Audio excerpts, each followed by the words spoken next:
बिस्मिल्लाहिर्रहमानिर्रहीम अस्सलाम वालेकुम वरहमतुल्लाहि वबरकातुहू। नाज़रीन, आप इस वक्त देख रहे हैं सोकी टीवी। मैं हूं आपका खिदमतगार मलिक मोहम्मद नवाज सोकी हाज़िर खिदमत। नाज़रीन, इस वक्त मैं पिंड अस्पताल के ये सर्जिकल के भी जी सर्जिकल ICU में हैं। नाज़रीन, पहले भी एक दो प्रोग्राम मैंने इस पर किए थे। एक ज़ैदा खातून थी, बेचारी यंगस्टर थी, और ये जो F11 मरकज़ में ये पेखे सईदा गाँव के साथ ही एक शाह मुज़म्मल सरकार का एक दरबार आलिया भी है।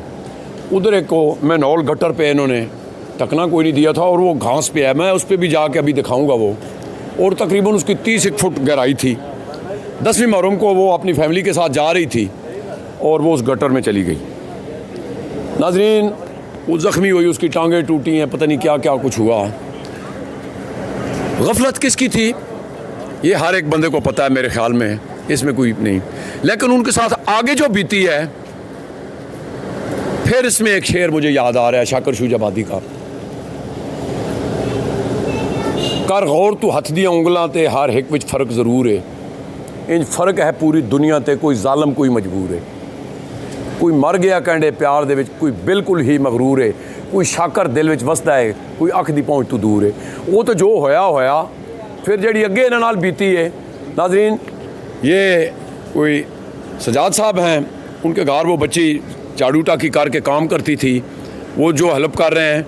इधर फिर आगे टेस्टों में क्या हुआ है, अभी उसकी क्या हालत है। अस्सलाम वालेकुम सर। वालेकुम अस्सलाम सर, बहुत शुक्रिया आपका टाइम देने का। जी जी जी। असल में ये जो बच्ची है ज़ैदा, जी जी, ये मेरे घर में आज से कोई 4-5 साल पहले मुलाजमत थी। ठीक है। और ये काम करती थी, इसने बड़ी हमारी खिदमत की है। मुझे 10 यानी मेहनती बच्ची थी। बहुत मेहनती और बड़ी ईमानदार। मतलब ये कि हमारा अपने घर की सारी चीज़ें हम इसके हवाले करके, बच्ची मेरी की शादी हुई है। अच्छा। शादी के वक्त बड़ी कीमती चीज़ें होती हैं। जी जी, यानी इसके हवाले थी, इसी की हिफाजत। इससे बड़ी क्या और नेक नीति हो सकती है। बड़ी हमारी खिदमत की है। जी जी। और ये इन्होंने मुझे फ़ोन किया है। अच्छा। कि जी बच्ची गिर गई है, और ये इसको हम अस्पताल में इमरजेंसी में ले आए। मैं वहाँ आया हूँ, फिर मैंने यहाँ इसके हालात देखे हैं, फिर मैंने आपको दरख्वास्त की। जी जी, मैं आया था फिर कि जी ये बच्ची है और ये गिर गई है। CDA की इतनी बड़ी गफलत है, ना किसी ने कोई पूछा है इसको, और वो आके इमरजेंसी में पड़ी हुई थी। फिर आपके प्रोग्राम का ये नतीजा निकला कि इसको कम से कम उन्होंने वार्ड में कर लिया। उस वक्त भी बड़ी बुरी हालत में थी। और वार्ड में जब गई है तो 3 दिन के बाद, मतलब हम बड़ा पीछे फिरते रहे डॉक्टरों के कि इसको कुछ देखो तो सही, इसको है क्या। किसी ने कोई बात उसको नहीं देखी। एक बेड उसको मिल गया था। फिर मैं मतलब ये कि यहाँ आया तो इनको फिर कहीं से सिफारिश कराई है, कोई दरख्वास्त की है, तो इन्होंने फिर पट्टी को खोला है। तो 3-4 दिन के बाद वो ज़ख़म ख़राब हो गया था। अच्छा। वो ख़राब हो गया तो वो कहते हैं जी अभी इसका ऑपरेशन भी नहीं हो सकता। पहले वो हमारे से पैसे मांग रहे थे कि पैसे दें ताकि हम इसके अंदर कोई हमने रॉड डालना है। कितने पैसे थे? वो कोई 20,000 रुपये उन्होंने कहा कि हमें दें। हमने कहा जी कि आप हमें वो जो सामान लाना है वो लिख दें, तो हम बाज़ार से ले आते हैं। कहीं से हो सकता है कि मतलब ये कि ज़ाहिर है कि इनको खैरात में देना है, मैंने देना है अपनी जेब से। मतलब ये कि इनके पास तो 1 रुपया भी नहीं है जी। तो मैं फिर उधर आया हूँ, मैंने उन्हें इनसे बात की है, तो उन्होंने कहा है कि ठीक है जी हम आपको लिख देते हैं, लेकिन उन्होंने लिख कर नहीं दिया। और इस दौरान ज़ख़म जब उसका खोला उन्होंने, तो कहते ज़ख़म ख़राब हो गया, अभी तो ऑपरेशन में 2 दिन और लगेंगे। अच्छा। तो 2 दिन के बाद फिर मुझे अंदाज़ा हुआ कि ये जब तक ये पैसे नहीं दिए जाएंगे, इन्होंने ऑपरेशन नहीं करना है। तो मैंने वो 20,000 रुपये दिए। मैंने कहा जी किधर देने हैं, कोई मेडिकल स्टोर है? कोई कहते हैं जी एक टेलीफोन नंबर है। वो बंदा मोटरसाइकिल पे आया है, वो मेरे से पैसे ले गया 20,000 रुपये। यानी कि इतना बड़ा मामला और उसकी रसीद तक नहीं। रसीद छोड़ें, उसका नाम भी नहीं। मतलब ये कि वो बंदा जो है वो कहता है जी बस हम जाने और हम इनको वहाँ पर पहुँचा देंगे, आप ये 20,000 रुपये मुझे दे दें। अच्छा। 2-3 दिन के बाद हमें इन्होंने कहा नहीं जी अभी इक्विपमेंट ये कम है, आप 30,000 रुपया और दें। अच्छा। वो फिर 30,000 रुपये और दिया मैंने, यानी 50,000 हो गया। 50,000 रुपया इनको दिया। तो उसके बाद फिर ऑपरेशन थिएटर में 2-3 दिन लेके जाते रहे हैं कि जी अभी आज हमें वक्त नहीं मिला। 2-3 दफ़ा लेकर गए हैं, और रोज़ ऑपरेशन होता भी नहीं, हफ्ते में 1 दिन 2 दिन होता है जी। तो वो 2 हफ्ते उसमें गुजर गए, 3। फिर इसका ऑपरेशन हुआ, बच्ची का ऑपरेशन हुआ। वो तो रॉड भी आया, कोई नहीं, वो आया लगा है वो। अच्छा। उनको जंगला लगा है उसको। अच्छा। उसके बाद वो मतलब ये कि वो बाकी दवाइयाँ, वो काफ़ी सारे अखराजात इनके हुए हैं जो कि अस्पताल में। तो आहिस्ता आहिस्ता इसको को तकरीबन 45 दिन 46 दिन हो गए यहाँ जब। तो वो बच्ची ठीक ही नहीं हो रही, मतलब उसका एक बल्कि ज़ख़म भी ठीक हो रहा था। तो इन्होंने उसको एंटीबायोटिक, जो कि डॉक्टर यहाँ के कुछ डॉक्टरों से मेरी बात हुई है, उन्होंने मुझे बताया जी कि इसको इतने दिन इन्होंने इतनी ज़्यादा एंटीबायोटिक जो है वो, और कोई इलाज इसका किया नहीं है किसी डॉक्टर ने। मैं खुद डॉक्टरों का नाम क्या? हमें नहीं पता। वो डॉक्टरों के बाद मैं भी मिला हूँ उनसे, काफ़ी सारे डॉक्टरों से। कभी कहते हैं, मैं अगर जाके कहता हूँ कि मतलब आखिरी दिन की आपको एक दिन की बात बताता हूँ, ये 2-1.5 हफ्ते पहले की बात है, जब इसके ज़्यादा मुश्किल आई है तो वो बच्ची रो रही थी बहुत। मुझे कहती है कि अंकल मुझे बहुत दर्द हो रही है, अंकल मेरे पेट में बहुत दर्द है। मैंने इसकी माँ को दौड़ाया, ये साथ है मेरे पास ही। अच्छा। मैंने कहा कि उसको जो है ना आप बात करें कि उस लड़की को बुला के लाएं, उसे बताएं अमले को कि ये इसको तकलीफ़ हो रही है। ये गई है वहाँ, उसको कहा है, उन्होंने कहा हमें नहीं पता, इसको प्लाज्मा लगाया है जिस नर्स ने या डॉक्टर ने, उससे बात हमने उन्हें कहा है कि जी आप हमें वो बता दें कौन है, ताकि हम उसके पास चले जाएं। आप यहाँ पर ड्यूटी कर रहे हैं, ड्यूटी पे हैं, तो आपको पता होना चाहिए इसको तकलीफ़ है। हम ये प्लाज्मे की तो बात ही नहीं कर, प्लाज्मा लगा हुआ था। ब्लड इनसे इतना ले लिया कि पूरे मेरे ख्याल में इतनी बोतलें ब्लड की इस लड़की को, इस बच्ची के लिए, इस बच्ची के लिए बस ही आओ ब्लड लेते आओ। ये मांग के ब्लड जो है लोगों से। कितनी बोतलें दी होंगी? मेरा ख्याल है कि नासिर कितनी बोतलें, 7 बोतलें हम इन्हें अब तक दे चुके हैं। अच्छा। और लगी भी हैं, मतलब ये नहीं है कि ब्लड कहीं जाए, वो ब्लड लगा भी है। और वो अब उनको एंटीबायोटिक दे के, तो वो बच्ची, मुझे मेरे से यकीन करें सोकी साहब, उस दिन बच्ची देखी नहीं गई। मैं रोने लग गया हूँ, तो मैं चला गया हूँ। तो मैंने फिर कहा है कि जी बच्ची को मैं देख नहीं सकता, मैं नजरीन मैं। अच्छा, फिर वो तो रात को मुझे फ़ोन आया कि बच्ची का सांस बंद हो गया।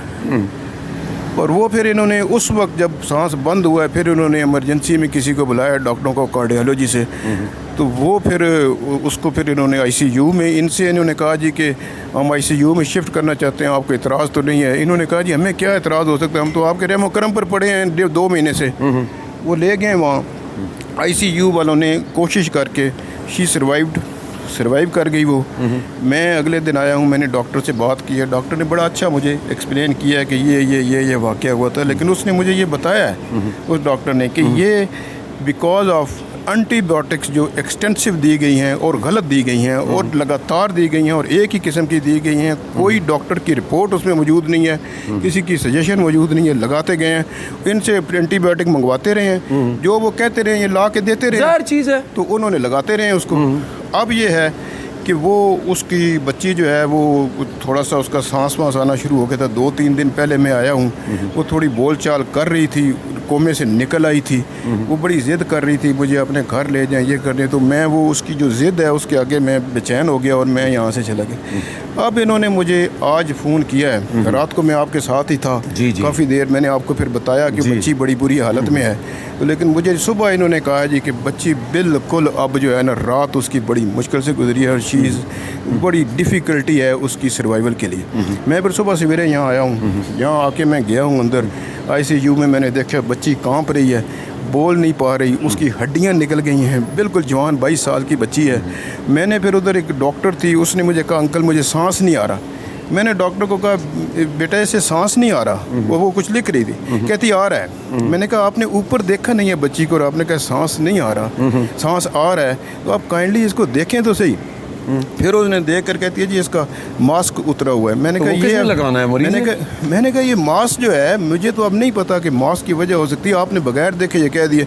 फिर उसका मास्क फिक्स किया, फिर वो थोड़ा सा उसको उन्होंने, फिर भी नहीं, उसको तकलीफ़ हो रही थी, मशीन कंटिन्यूसली अलार्म कर रही थी। मैंने कहा ये अलार्म कहते हैं ये करती है, मैंने कहा और किसी की नहीं कर रही, अब खुदा के लिए इसको देखें।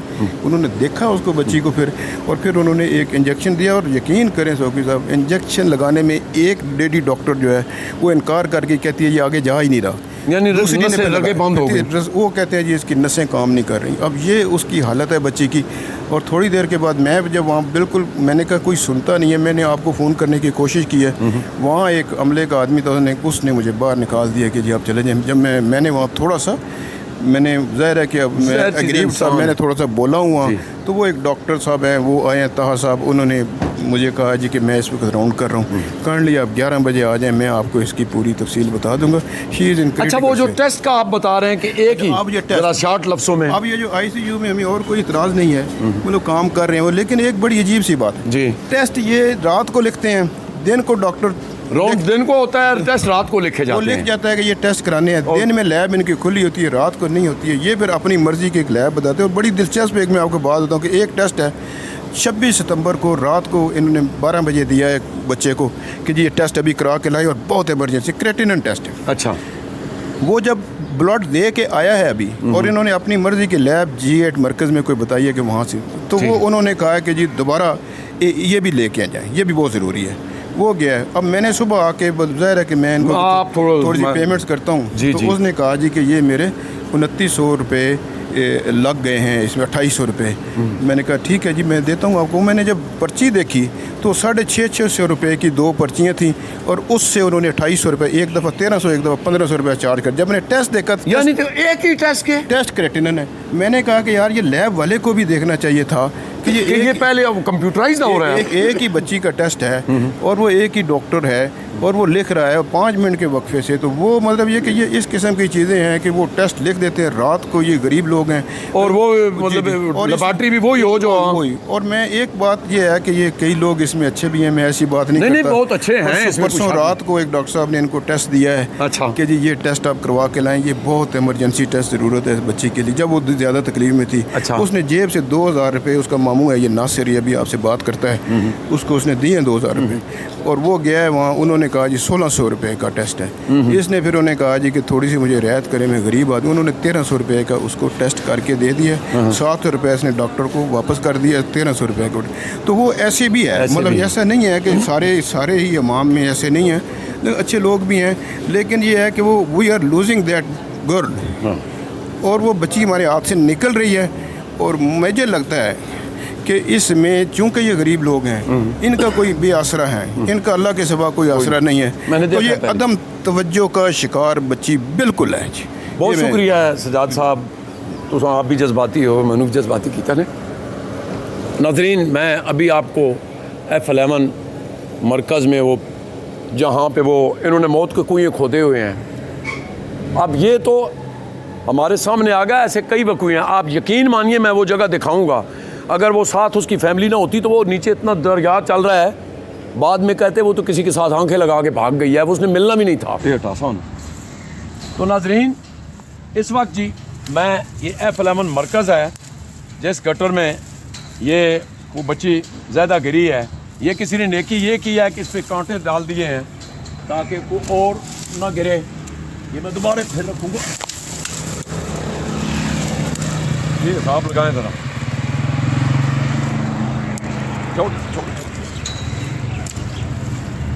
ये किसी ने नेकी की है।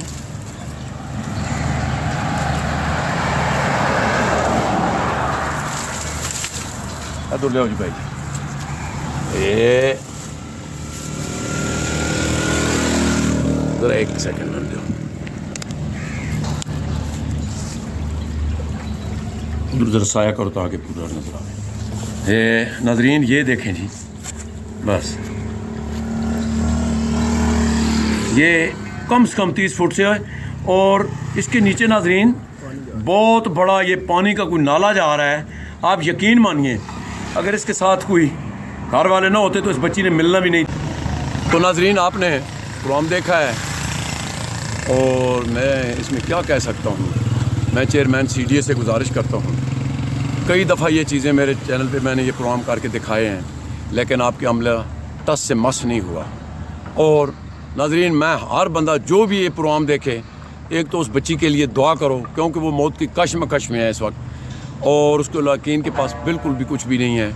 अगर कोई हो सके तो जैसे वो सजाद साहब अपना उनके साथ हलफ कर रहे हैं, तो ये भी एक सदका जारिया है। जैसे सलाब वाले भी लोग हैं, लोग बड़े मुखैर हज़रात हैं इसमें। तो मैं यही चाहूँगा कि उसको आके अस्पताल में, ज़्यादा नाम है उसका, और वो इस वक्त ICU में है और उसके यकीन के पास कुछ भी नहीं है अल्लाह के सिवा। नाज़रीन, उसके लिए स्पेशल दुआ, सेहत के लिए भी और हमारे लिए भी दुआ। इसी के साथ मलक नवाज़ सोकी को दीजिए इजाज़त।